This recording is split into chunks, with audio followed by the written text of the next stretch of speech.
should be part 2, and jumping into this is the OSHA report. This is the diagram they're showing, so we can consider this, I think, an as-built. The Ntsb and OSHA is of the mind that this number 11 pushed off number 12. That's it. Yet all the cracks that are presented everywhere, none of them show compressive cracks. They show, not none of them, but they show that the cracks that should be compressive were actually open cracks, O-P-E-N, open. So there's not a moment happening that's causing it to compress, a crushing. How about that? I'm trying to get you to visualize it. If the book is open, it's open. And if you can push the book, if you had the book open in your hands above your part, open, put a book on its end, on the back of the binder.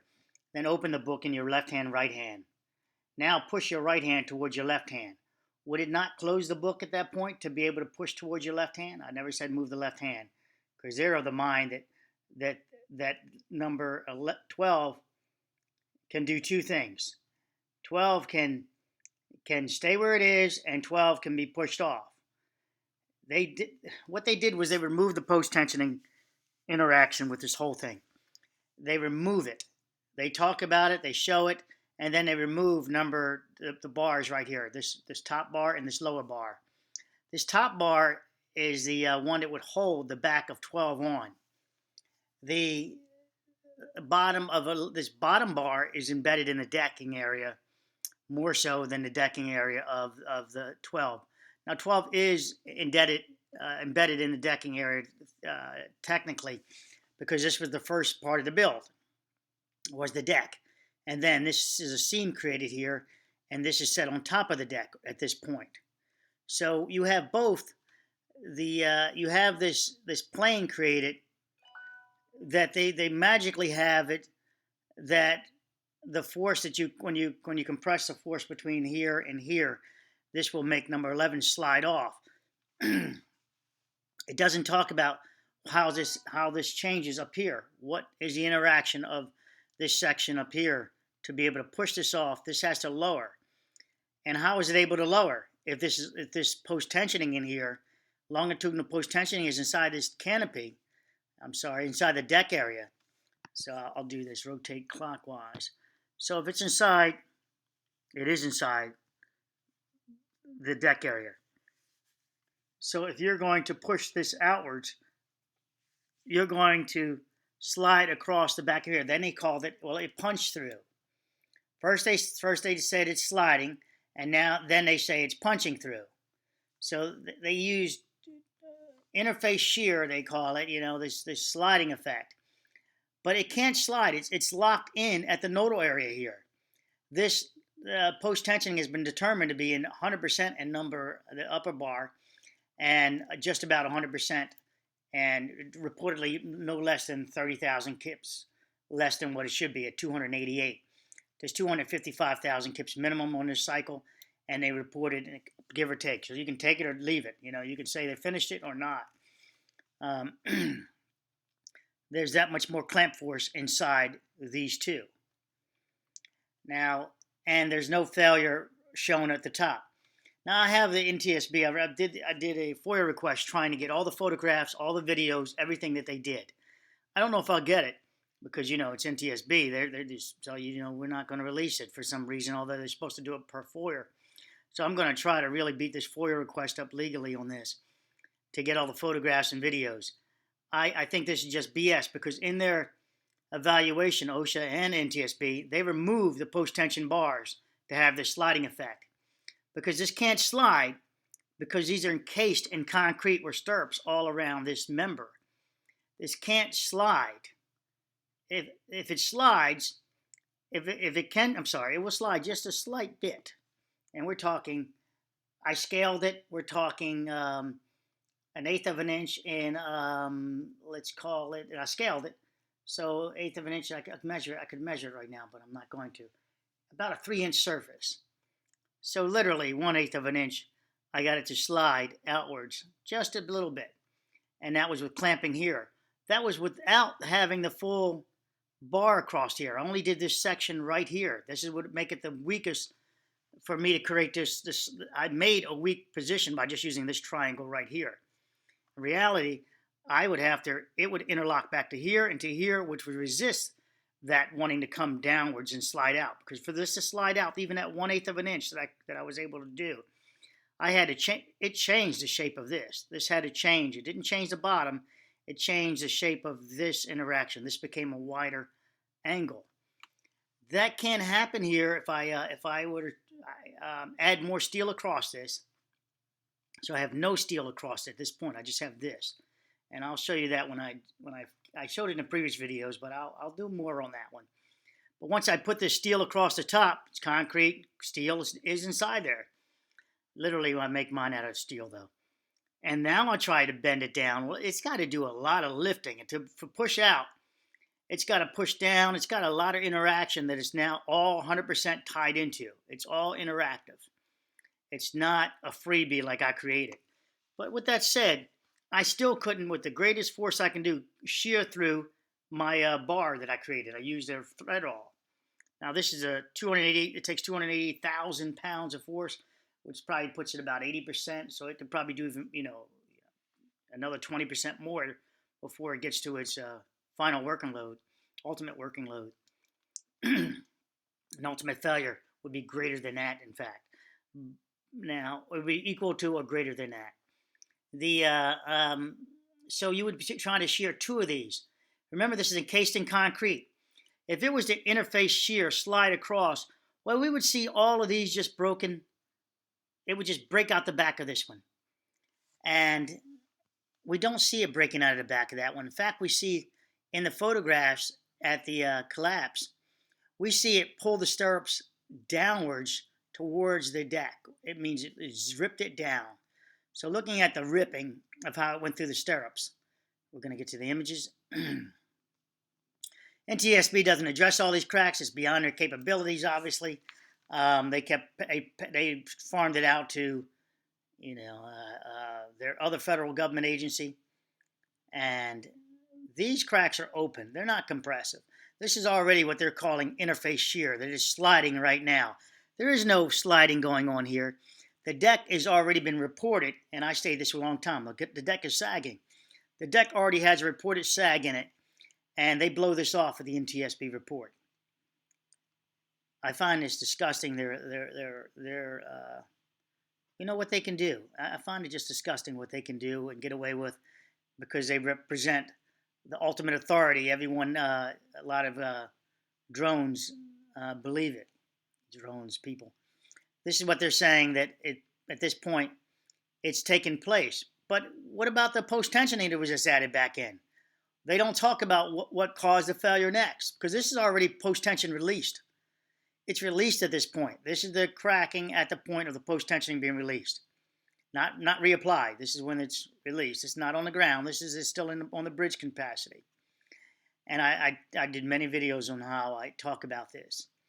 These move together. This whole section did. I say it took a torque, a rotation up. This is actually upwards, and you can find my other videos on that. And the tape measure proves it's an upward torque by looking at the 3 inches over here, approximately 3 inches over here, this being a level pier top, and I've confirmed that in ultimate videos. This tape measure here now showing approximately 5 inches. 1, 2, 3, 4, 5. So that shows you've got a rotation and not just a dropping down, but a pulling back. This means that the deck, the middle of the deck is sagging. It's sagging so much so, and it's pulling the ends up. The number 12, it's sagging down here. Let me get you a better image of that. Yeah, what was that? I have no idea what just happened. Wow, I just got bounced. Let me pause and get back to this.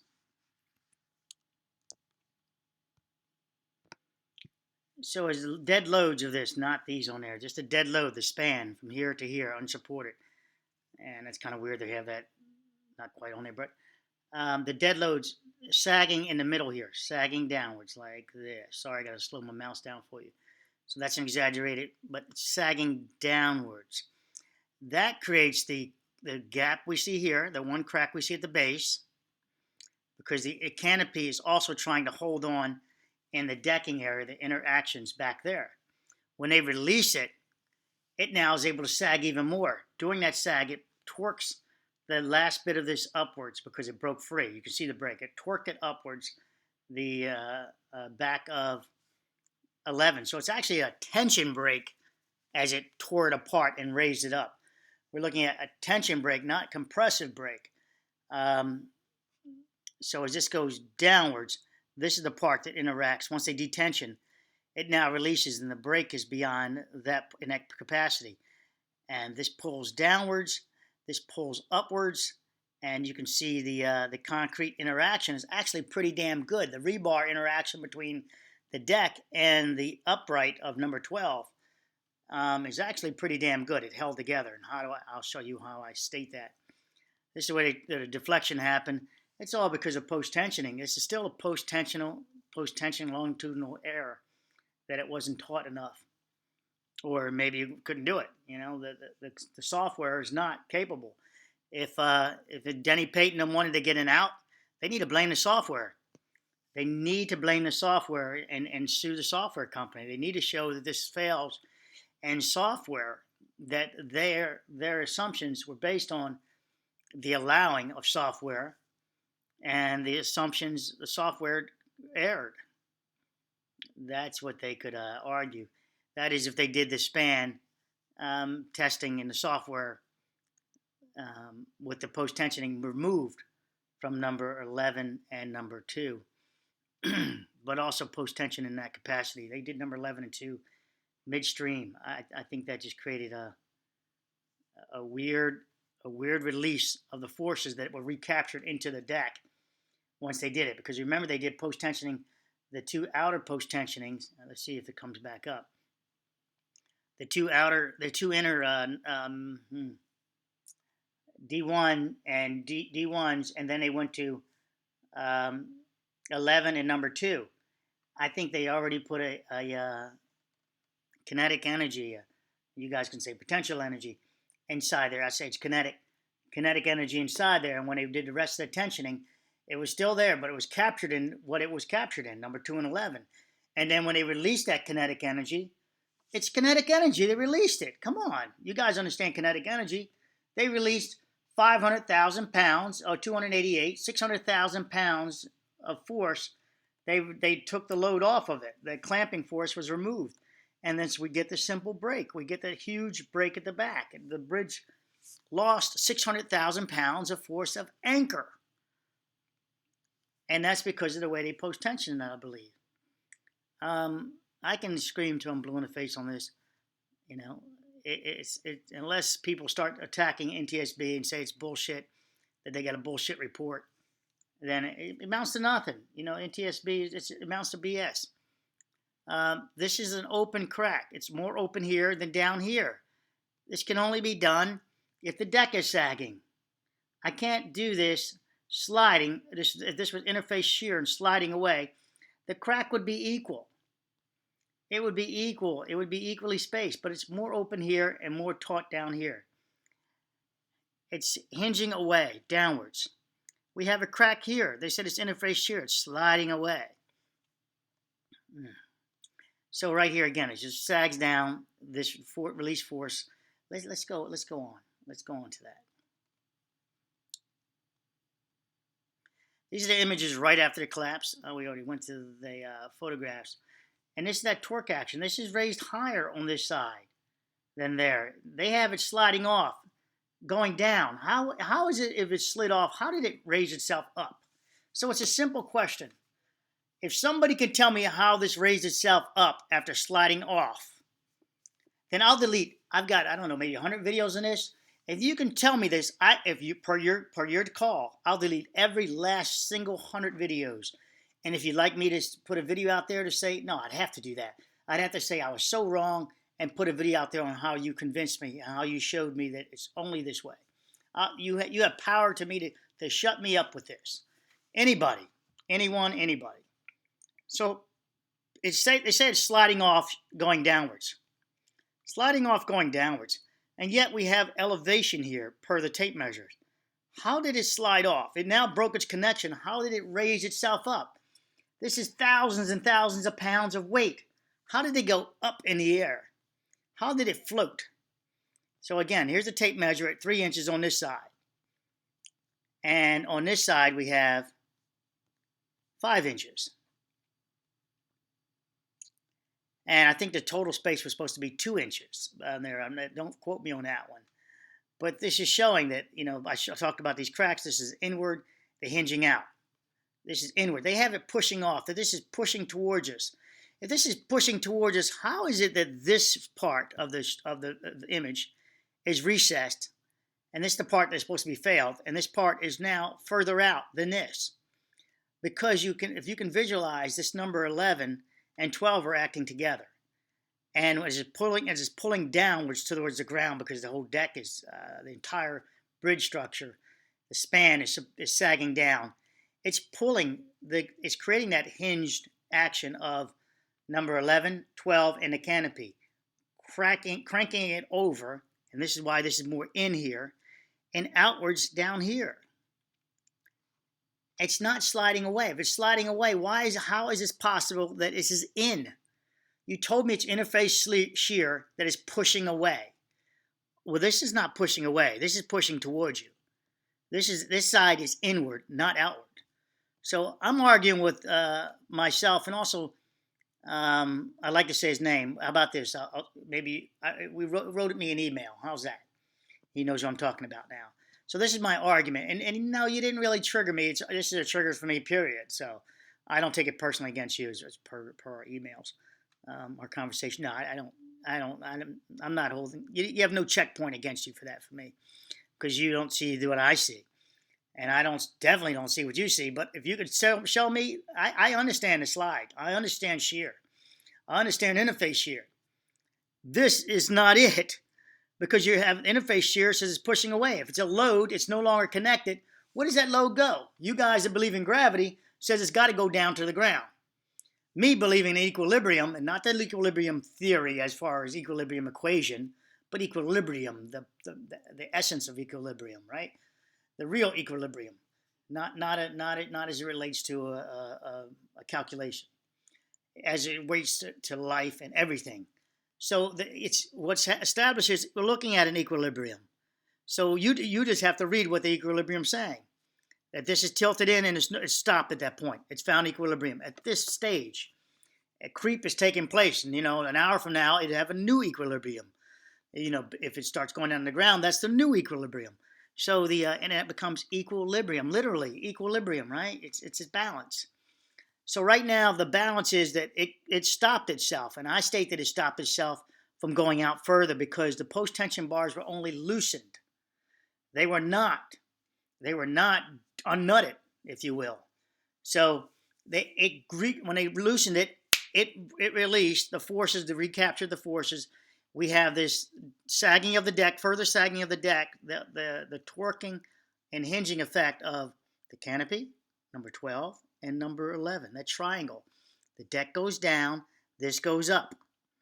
It is now released. It no longer has anything to hold it in a torque ratio, and a proper torque.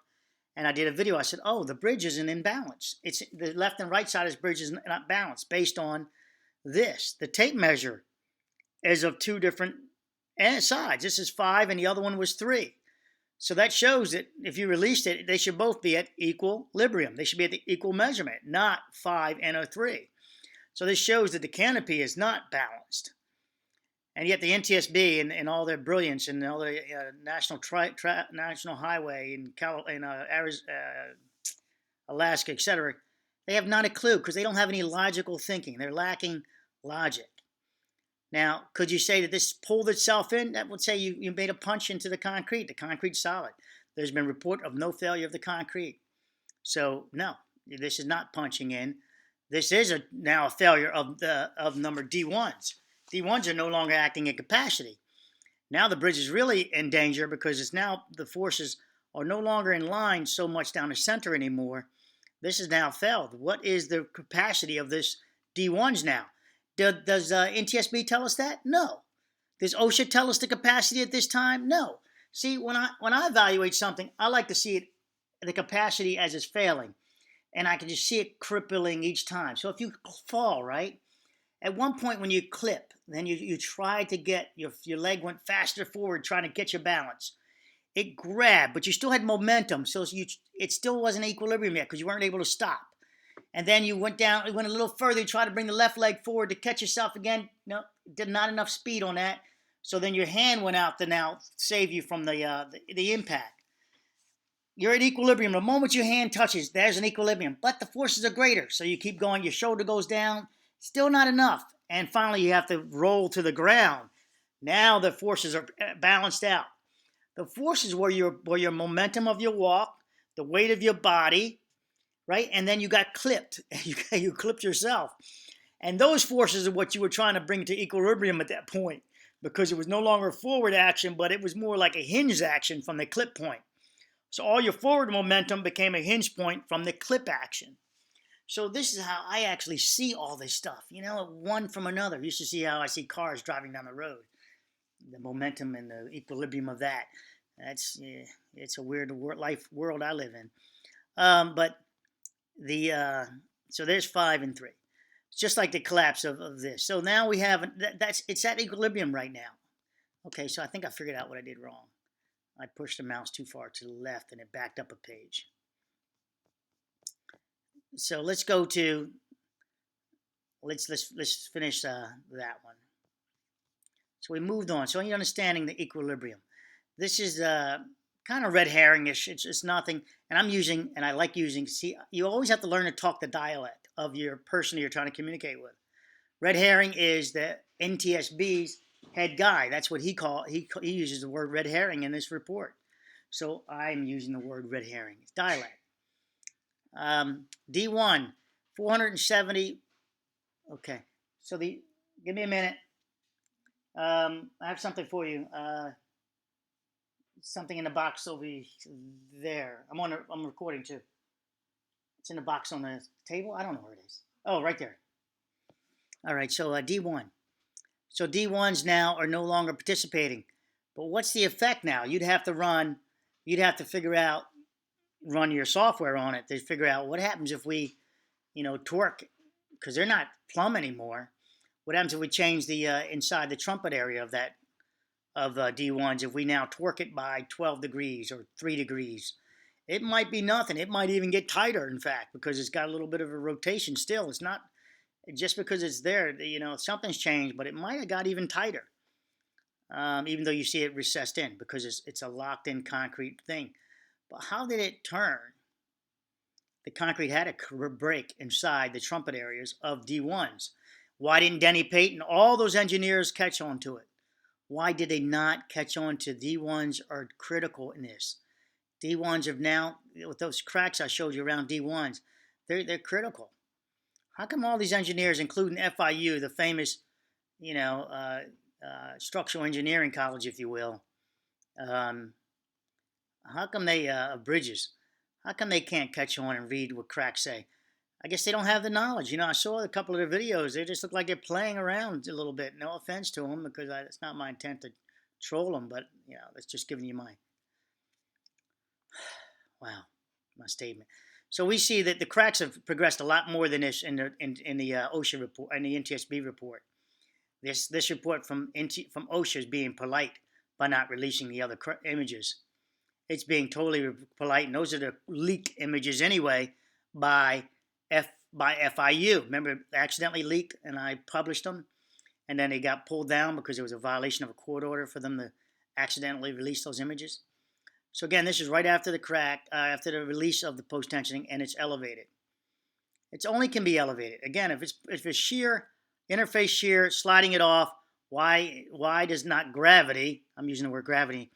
Why does not gravity? In reality, why doesn't it weight of this drop down?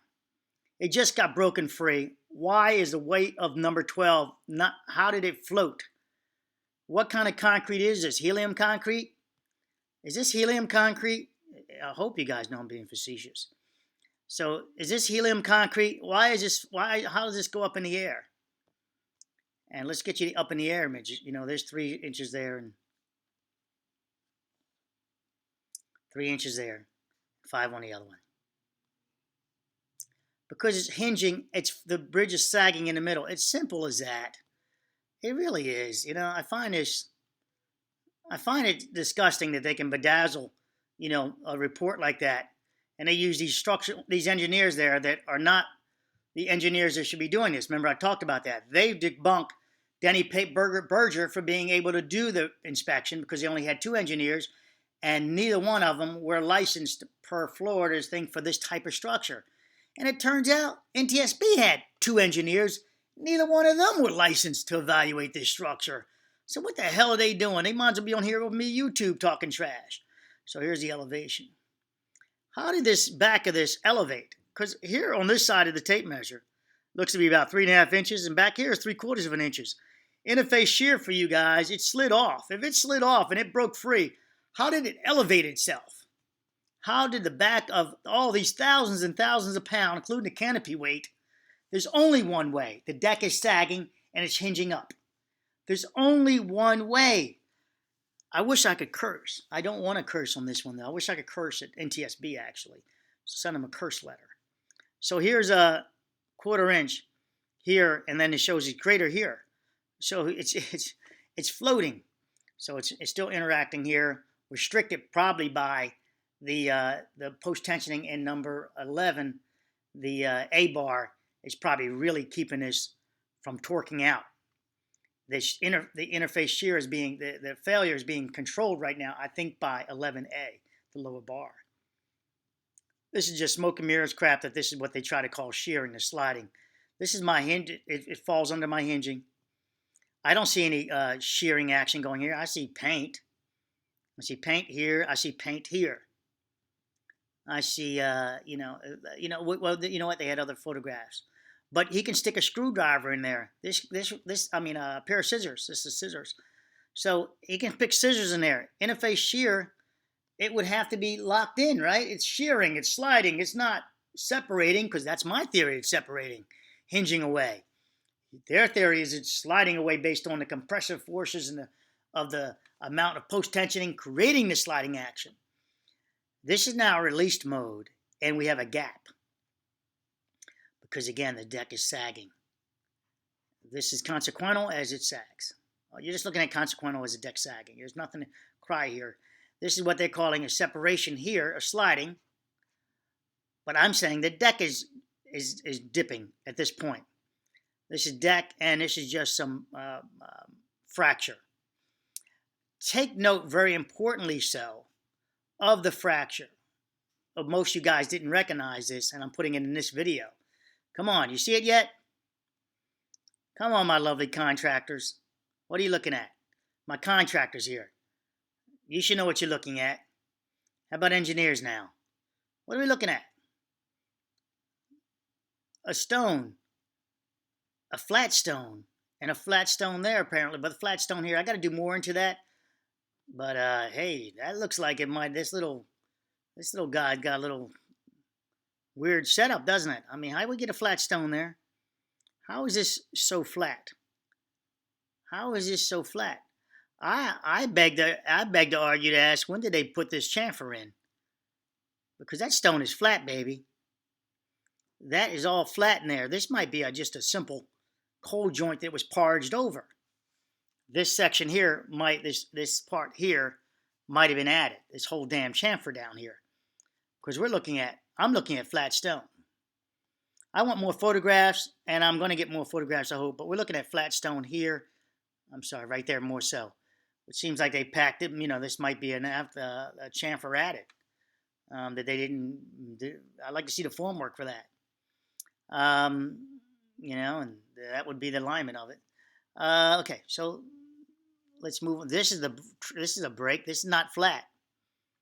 You know, this is just the spalling of it, spalling of the concrete, and you get the irregular surface. Now, I could be wrong. That could be pretty flat. Now, this is the one that I really find proof of my argument, and to me, I'd like to say it's proof of my facts. I got to look at my messages.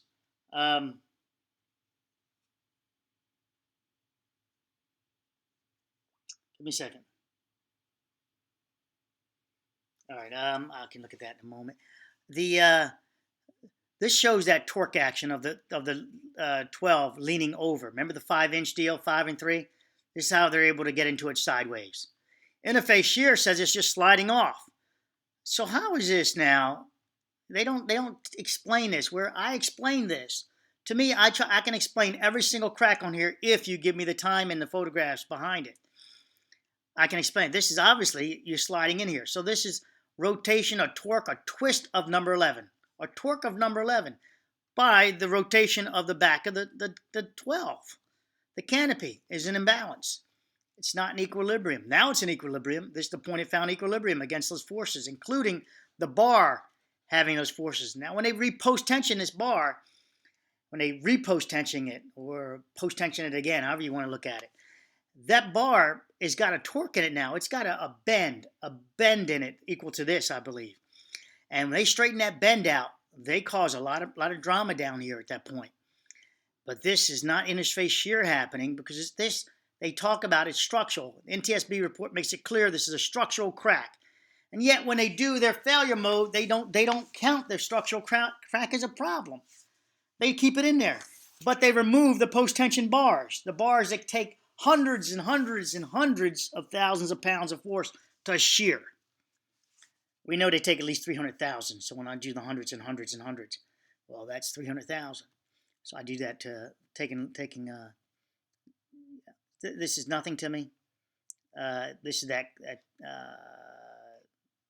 it's just proving that that shear is not taking place. This is an open crack. I mean, come on. So they're telling me it's compressing and you get this stuff missing from inside. This is that torque action popping this crap off like it's baby, like it's nothing. There's the torque all the way down there, that rotation. This appears to be in here, and this would be the top bar going up, and that rotation went all the way there, almost able to just rip it off right there. This is about what we see left, right about here down to here when you look at the debris. Right about here down to here is what's left. It's nothing to finish this off. You can take a hammer. I mean, literally, and I'm not joking, I'm not being facetious, and I'm not being dramatic. You could take a hammer and break the rest of this off now. 16-ounce hammer, you could finish this off. This is all fragile. You got the rebar in there. You can start lining up and tapping. I could finish this off. Wouldn't even need a baby sledge. I could do it with a 16-ounce hammer. There's that rotation again. There's the elevation, which they call shearing off, sliding off, sliding off. When it slides off, the weight again, in their theory, should just fall down to the ground. It has no choice, right? You push a 10,000-pound weight off the, let's call this, I don't know how many yards this is. Let's call it 2 yards plus the weight of this, maybe 8,000 pounds, all right? So I don't get my 10,000. Let's call it 2 yards and some change. The dimensions of this is, it's got steel in it too, but I'll keep the steel in. It's 2 foot by 16 foot by 2 feet. 4 by 16, 56. Oh yeah, damn, I'm pretty close. Wow, damn. It's about 2 yards, about 8,000 pounds. That's pretty damn good, that quick guess. 8,000 pounds, I pat myself on the back with that one. You're highlighting it and you don't even know what you're reading. It's just stupid to highlight this stuff if you can't interpret it. Here's the crack right here, interface shear. The number 11 is pushing 12 off. How do we have an open crack here then? Why is it open? How is that possible? This crack was created by interface shear. Remember they said that. Not by detensioning did the crack create it. They're saying that the crack was created by the compressing forces of number 11 pushing off number 12. That even though they're engaged together, that one can push off the other one, which I find really, really freaking weird. Both of them are tapped. Both of them, are in there. But this is all interlocked. So, taking a breath.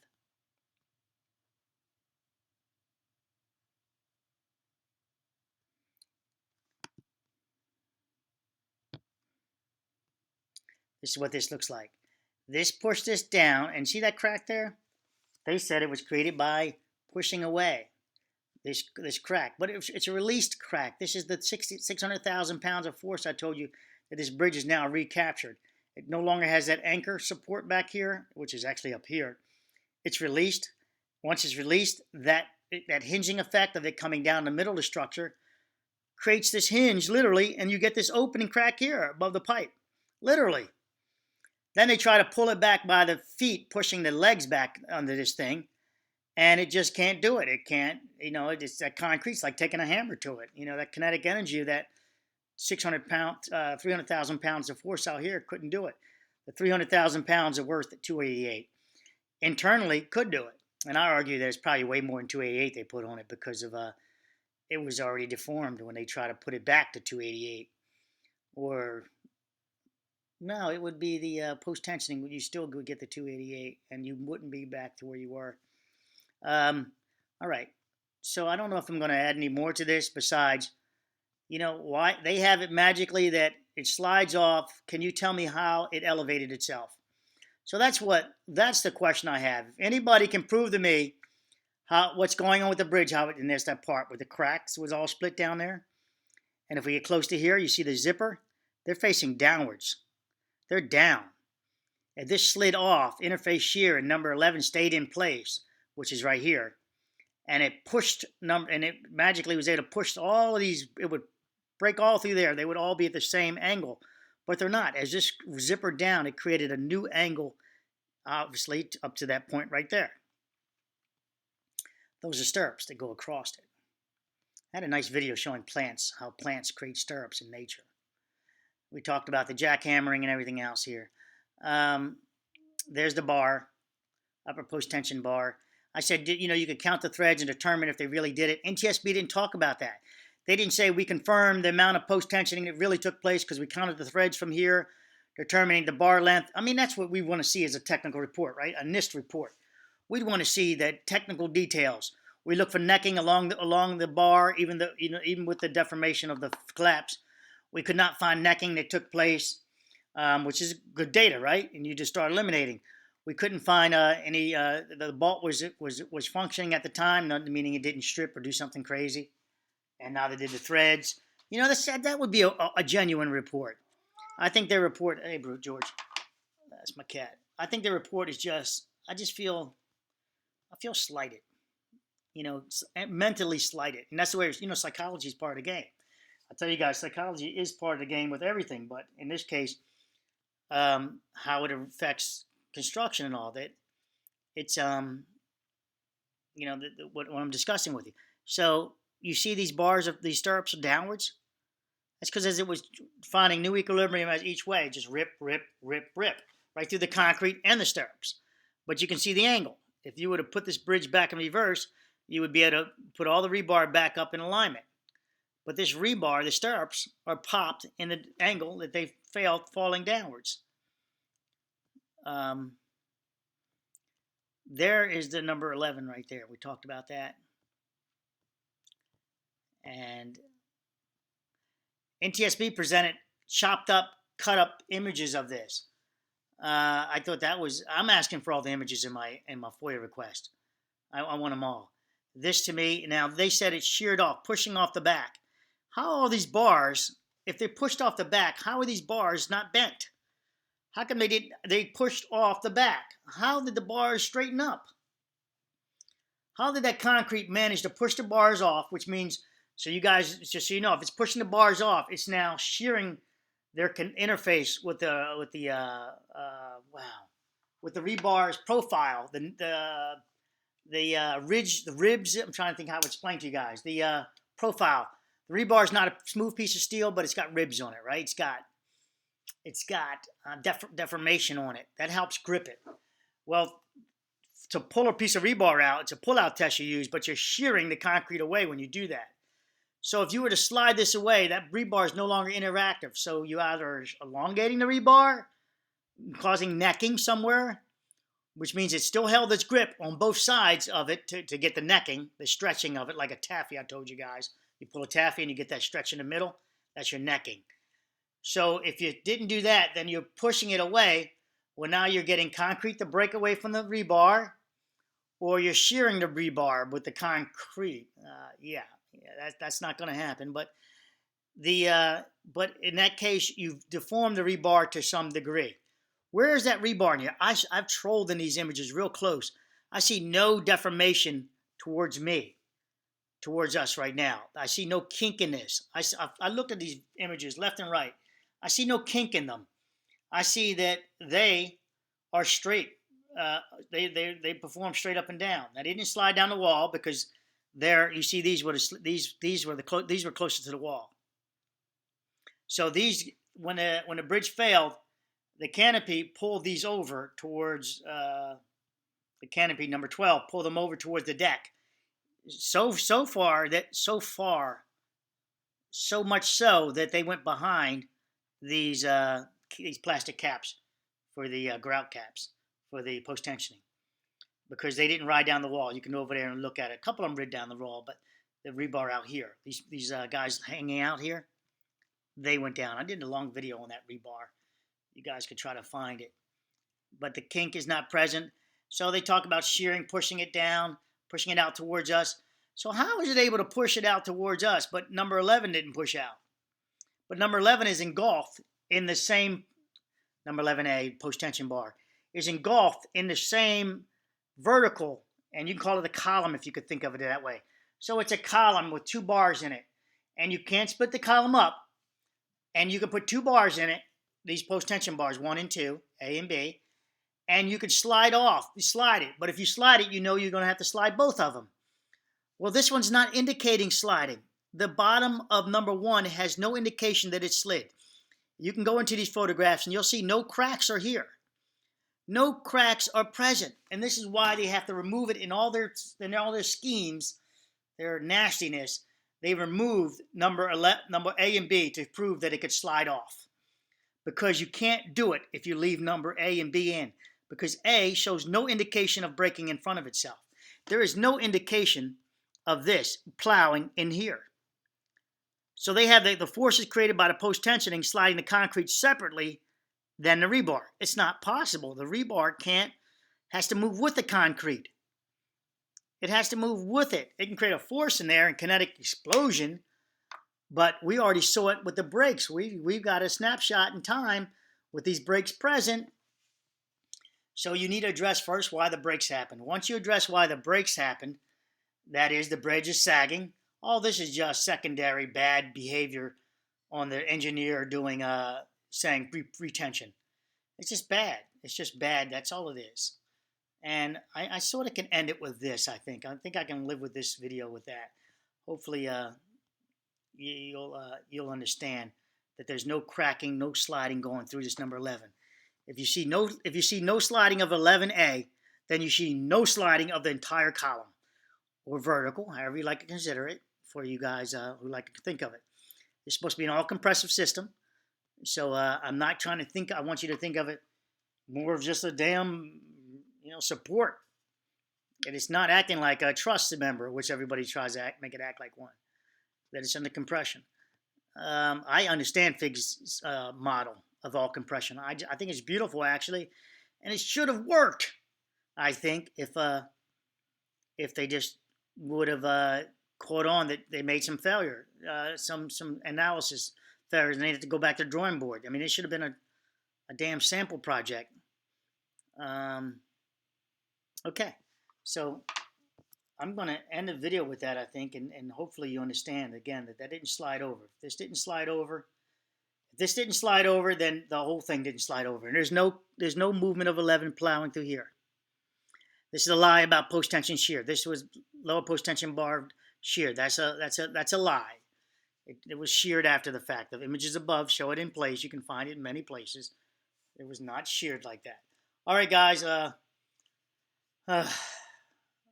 I'm going to stop this video. I'm ready for it. Bring it on.